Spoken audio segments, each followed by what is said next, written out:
He was supposed to be the next Ronaldo, a beast of a striker nicknamed the Emperor, but instead of dominating world football, Adriano's career collapsed in one of the most tragic downfalls the game has ever seen. This is the story of Adriano Leite Ribeiro.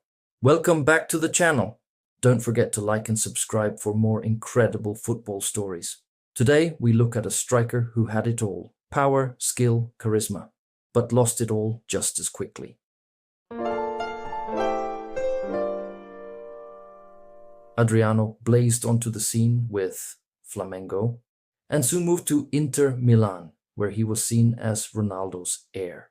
He had such insane power and skills that in 2004 and 2005 he ranked in the top 10 for the Ballon d'Or and even took home the prize for world's top goal scorer in 2005. At his peak, he was unstoppable, electrifying in Serie A and dominating every game.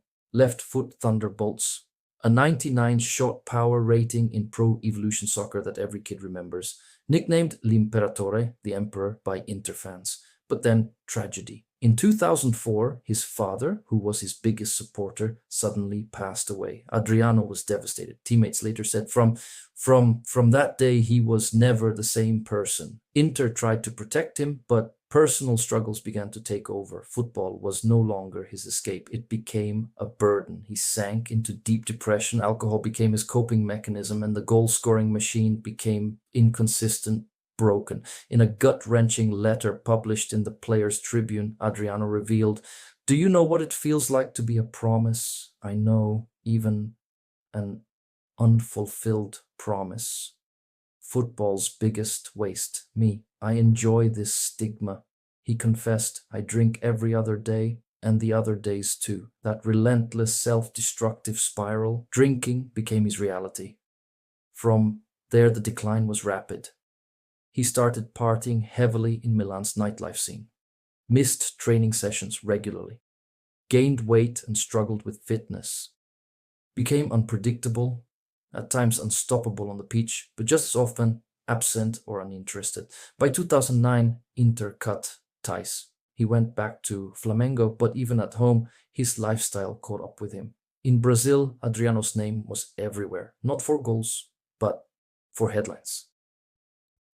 Nights of partying until the morning. Links with the favelas and even rumored connections to gangs.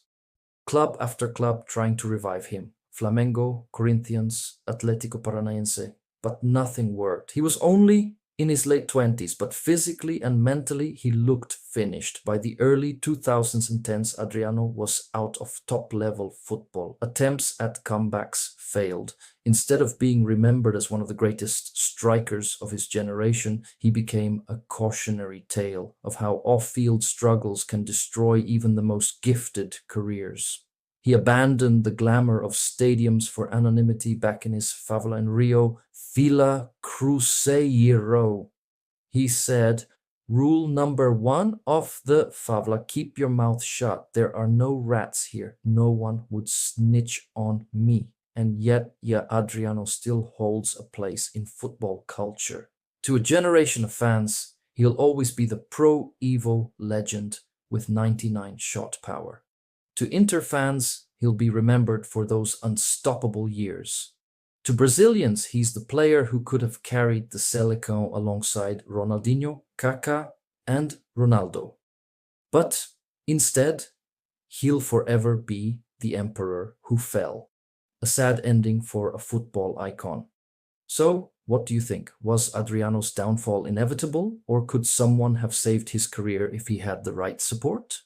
Drop your thoughts in the comments. Thanks so much for watching. Subscribe to the channel for more football videos.